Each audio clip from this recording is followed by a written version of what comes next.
Os propongo un trato. Voy a enseñaros mi top 5 aventuras gráficas de todos los tiempos, y os apuesto lo que queráis a que os va a sorprender el número 1. No es Monkey Island, no es ninguno de LucasArts, tampoco de Sierra. De hecho, hay personas que os van a decir que ni siquiera es una aventura gráfica, y sin embargo, es un juego que cambió para siempre la manera en que entiendo los videojuegos. Un juego que descubrí de pura casualidad siendo adolescente, que tardé meses en terminar sin ningún tipo de ayuda, y que a día de hoy sigo revisitando al menos una vez al año. Quedaos hasta el final y decidid vosotros mismos si estoy loco o si tengo razón. Pero vamos paso a paso, porque antes hay otros 4 juegos que merecen su momento, y os aseguro que este ranking va a dar que hablar.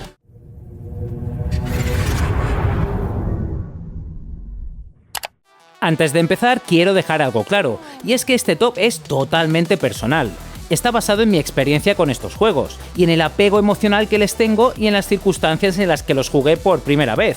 No pretende sentar cátedra ni establecer ninguna verdad universal, así que es perfectamente lógico que haya discrepancias, y de hecho me encantaría leerlas en los comentarios. Lo que intento hacer aquí es una combinación entre un análisis que intenta ser más o menos objetivo, calidad de los puzzles, narrativa, apartado artístico y un componente subjetivo, emocional, que creo que es lo que hace que un top sea realmente personal, y no una simple lista de consenso copiada de cualquier revista. Porque seamos sinceros, si me preguntáis dentro de 6 meses, es posible que haya algún cambio de posición, alguna salida, alguna incorporación de última hora. Pero hoy, aquí y ahora, este es mi top. Dicho esto, empezamos.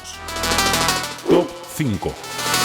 Comenzamos la cuenta atrás con la posición número 5, y lo hacemos con un juego que para muchos no sería la primera opción de su saga, porque sí, para mucha gente el primer Siberia es el mejor. La historia que te arranca lágrimas y sonrisas al mismo tiempo, aquellos gráficos que dejaron boquiabierto a medio mundo en 2002, y esa nostalgia tan particular que impregna cada escenario.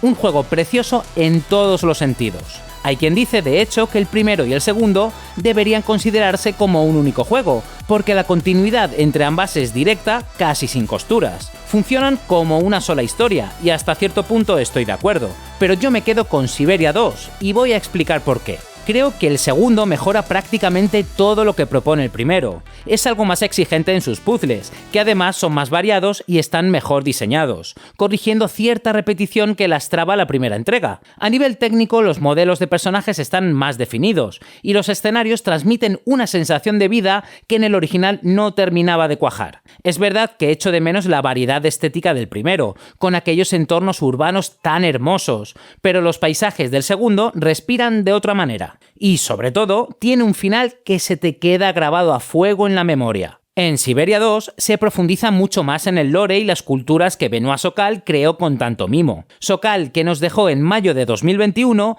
fue un artista con una visión única, ese universo clockpunk de autómatas y realismo mágico que no se parece a nada en el género. Si la primera entrega presentaba ese mundo, la segunda te hacía sentir que realmente habitabas en él. Es cierto que el ritmo es quizás un poco más pausado que en el primero, y entiendo perfectamente que alguien prefiera la primera entrega. De hecho, me parecería totalmente legítimo. Pero por esas pequeñas diferencias en pulido, desarrollo narrativo y profundidad, el segundo es el que más ha quedado anclado en mi memoria. Afortunadamente, ambos juegos trascendieron el PC y se portearon a consolas de la época y también a plataformas actuales. Además, el primer Siberia recibió una remasterización en noviembre de 2025 para PlayStation 5, Xbox Series y PC, que es realmente preciosa. ¿Tendremos algo similar para el segundo? El tiempo lo dirá, pero cruzo los dedos. En cualquier caso, jugar a los dos es una experiencia absolutamente obligatoria para cualquier amante de la aventura gráfica. Top 4. Grim Fandango es un juego difícil de situar en un ranking, pero de lo que no tengo ninguna duda es de que tiene que estar dentro de mi top 5, nunca más abajo. El carisma, la personalidad y el carácter cinemático que destila son absolutamente únicos. Aquí se nota el genio de Tim Schafer, pero de una manera tremendamente equilibrada, algo que no siempre ocurre con los creadores con mucha personalidad. Grim Fandango tiene humor, tiene drama, tiene romance, tiene algo de acción y hasta tiene momentos que rozan lo poético. En definitiva, lo tiene todo. ¿Y qué decir del casting de personajes? Manny Calavera y Glottis son dos figuras absolutamente icónicas que han quedado grabadas en el imaginario colectivo de las aventuras gráficas, Y con razón. Cada personaje del juego tiene una personalidad perfectamente delineada, desde el jefe corrupto Don Copal hasta la enigmática Mercedes Colomar. El juego cae deliberadamente en los clichés del cine noir, el ambiente oscuro, el protagonista perdedor pero con su corazoncito y un inquebrantable sentido moral, el compañero cómico, la corrupción, la mafia, el tabaco y el alcohol.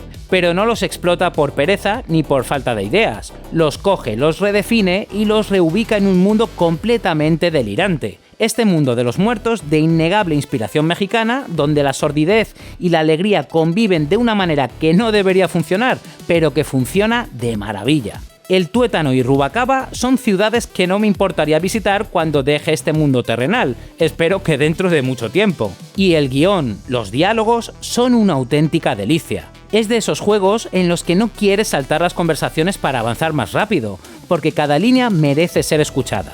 El doblaje en español, por cierto, es absolutamente memorable, un trabajo de localización de los que ya no se hacen. Entonces, ¿por qué no está más arriba? Seré honesto. El control tanque, ese sistema de movimiento tan típico de finales de los 90, donde el personaje gira sobre sí mismo como si llevase las ruedas de un carro de combate, no ha envejecido precisamente bien. Y eso, por muy magnífico que sea todo lo demás, afecta a la experiencia. Afortunadamente, la versión remastered que Double Fine publicó en 2015 implementa unos controles mejorados y un sistema de iluminación revisado que la convierte en la versión definitiva. Es la que os recomiendo 100%. Por cierto, tenemos serie en marcha de este juego en el canal, así que os dejo el enlace en la descripción por si queréis echarle un vistazo. Grim Fandango no vendió lo que se esperaba en su momento. Salió en 1998, justo cuando las aventuras gráficas estaban perdiendo popularidad frente a otros géneros, y el salto al 3D no convenció a todo el mundo por igual. Pero con el tiempo se convirtió en un juego de culto, algo absolutamente merecido. Quizás también ayuda el hecho de que nunca tuvo una secuela, algo que los fans llevan pidiendo más de 25 años. A lo mejor algún día, Tim. A lo mejor algún día.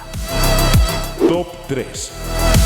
Entramos en el podio, en el lugar de honor reservado para aquellos juegos que, en mi opinión, merecen estar en lo más alto del Olimpo de las aventuras gráficas. Y empezamos con un título que para muchos debería estar directamente en el número 1. Lo entiendo perfectamente, porque probablemente sea el juego más redondo que LucasArts produjo en su época dorada.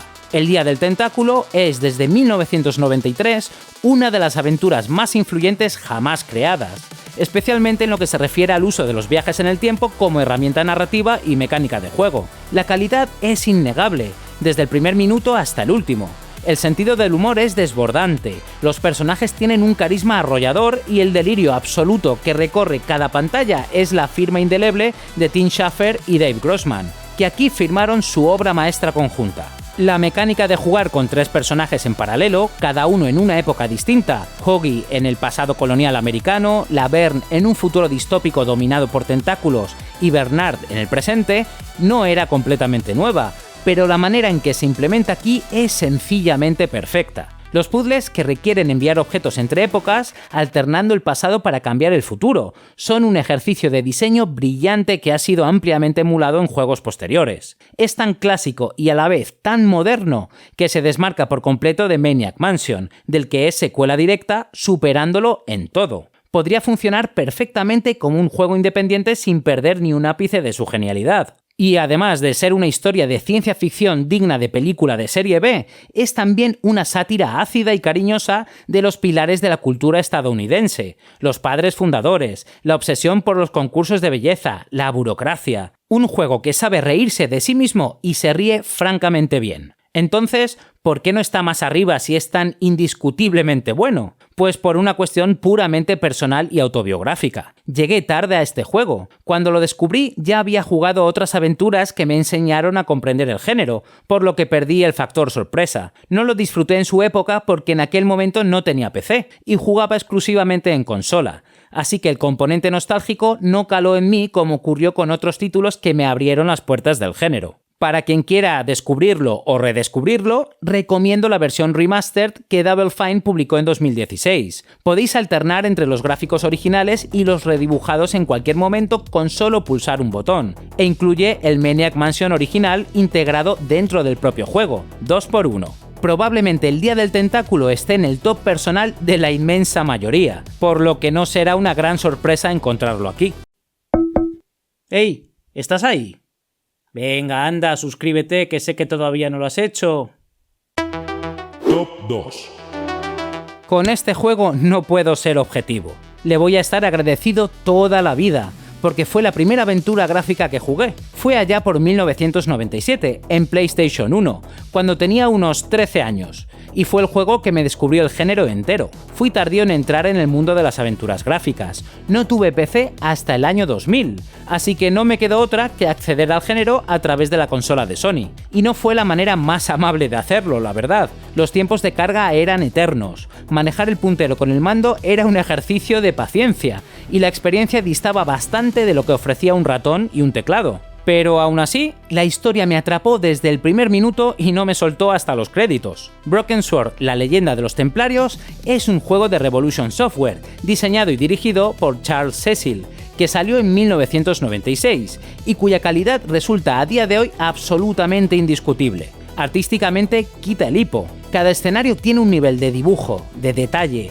de mimo artesanal que te hace sentir que estás viviendo una auténtica historia de cómic europeo, de esas que te compras en edición de tapa dura. La animación de los personajes es exquisita, con un estilo muy Disney de la mejor época que da vida a cada gesto y cada movimiento. La música se integra a la perfección en la narrativa, enfatizando los momentos en los que resuelves un puzzle o acompañando con dramatismo las escenas más tensas.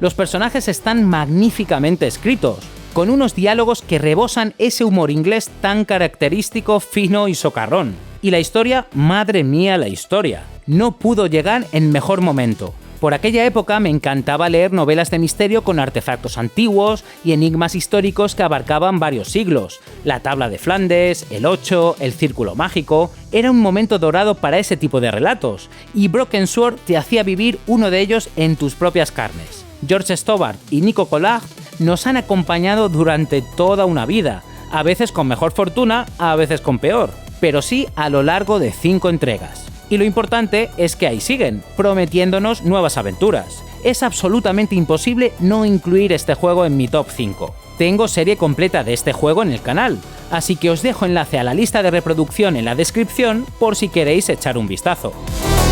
Top 1.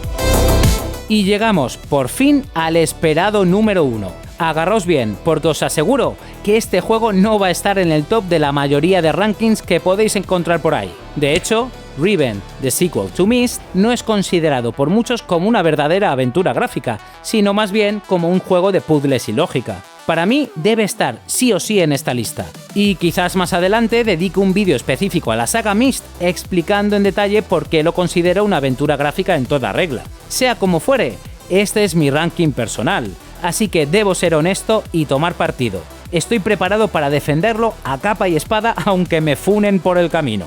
I'm ready.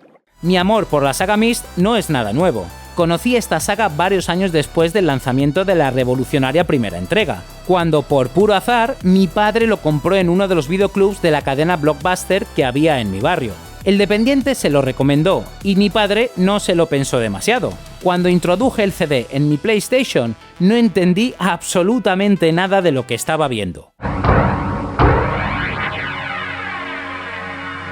Nunca había jugado a algo así, tan enigmático, tan extraño, tan exigente. No había tutorial, no había indicaciones, no había nadie diciéndote qué hacer, solo tú y un mundo que no se explicaba. Como un auténtico reto personal, me propuse llegar hasta el final. Incluso traduje todos los textos del juego con un diccionario al lado, porque venía íntegramente en inglés. Dibujé mapas, apunté códigos y convertí aquel juego en algo absolutamente mío. Así que cuando Riven salió a la venta en octubre de 1997, yo ya estaba enganchado. Lo primero que me llamó la atención fue la icónica portada, aquel misterioso árbol horadado por ventanas iluminadas en un paisaje nocturno. Una imagen que se quedó grabada a fuego en la retina. Cuando abrí la caja y descubrí que traía 5 CDs, algo que hasta entonces nunca había visto en PlayStation, no entendí qué clase de juego necesitaba tanto espacio. Pero cuando inicié la partida y vi de nuevo a Atrus hablándome directamente a mí a través de aquellos FMV primitivos pero fascinantes, con una banda sonora de Robin Miller que creaba una atmósfera de puro misterio, ya no pude resistirme. Y cuando tomé el control de la cámara y pude apreciar los escenarios prerenderizados que rozaban el fotorrealismo, la mandíbula se me cayó hasta el suelo. Más de 4000 imágenes individuales componían aquel mundo. Nunca había visto algo tan bello en un videojuego. Recorrí cada isla palmo a palmo, centímetro a centímetro, aunque ello supusiera cambiar constantemente de disco, algo que se volvía extraordinariamente tedioso, pero que no me frenó ni un segundo. Desempolvé la libreta y fui llenándola de anotaciones, dibujos, esquemas y teorías sobre cómo resolver los exigentísimos puzzles que el juego presentaba. Porque sí, Riven es difícil, es muy difícil, pero su diseño de puzzles es excepcional. Cada enigma está orgánicamente integrado en el mundo, cada mecanismo te revela algo sobre la cultura de los riveneses y sobre la megalomanía de Gen, y poco a poco vas descubriendo la escala y la magnitud de todo el laberinto. Un macropuzzle con la precisión y el cuidado de un reloj suizo. Con 14 años pasaba días enteros delante del televisor, retorciéndome la cabeza y maravillándome al mismo tiempo con aquellos escenarios surrealistas pero tremendamente creíbles. Finalmente, tras 6 meses de idas y venidas, sin ninguna guía que me ayudase, conseguí terminarlo. Lo recuerdo como una de las experiencias más satisfactorias de toda mi vida, la sensación de haber logrado una auténtica proeza por mis propios medios, sin internet, sin guías, sin pistas de ninguna clase. Desde entonces, visito la decadente Quinta Era al menos una vez al año, como una cita con un viejo amigo de la infancia al que no ves a menudo, pero con el que cuando os juntáis, todo sigue exactamente igual. Por todo ello, Riven no puede sino estar en lo más alto de mi lista. Fue un juego que cambió la manera que tenía de concebir los videojuegos, que me enseñó que este medio podía ser algo más que entretenimiento, que podía ser arte, desafío intelectual y experiencia transformadora al mismo tiempo. Myst y Riven vendieron juntos más de 15 millones de copias, y Myst ostentó el récord de videojuego más vendido del siglo XX hasta 2003. Cyan Worlds, el pequeño estudio de Spokane, Washington, había creado algo irrepetible. Y como prueba de que esta saga sigue más viva que nunca, en junio de 2024, Cyan publicó un remake completo de Riven desarrollado en Unreal Engine 5, con libertad total de movimientos, puzzles rediseñados y la posibilidad de jugarlo en realidad virtual. Es una maravilla absoluta que ha recibido un 93% de críticas positivas en Steam. Si nunca habéis jugado a Riven, este remake es la puerta de entrada perfecta. Y si lo jugasteis en su día, preparaos para redescubrir la Quinta Era como si fuera la primera vez. Sé que muchos no compartiréis esta elección, que habrá quien piense que Riven ni siquiera debería estar en un ranking de aventuras gráficas, pero con todo el respeto del mundo, no me importa. Riven ha sido, es y será, en mi opinión, la clave de bóveda sobre la que se apoya no solo una saga completa, sino toda una corriente de juegos que vinieron después y que transitaron un camino extraño, experimental y heterodoxo dentro del mundo de las aventuras gráficas.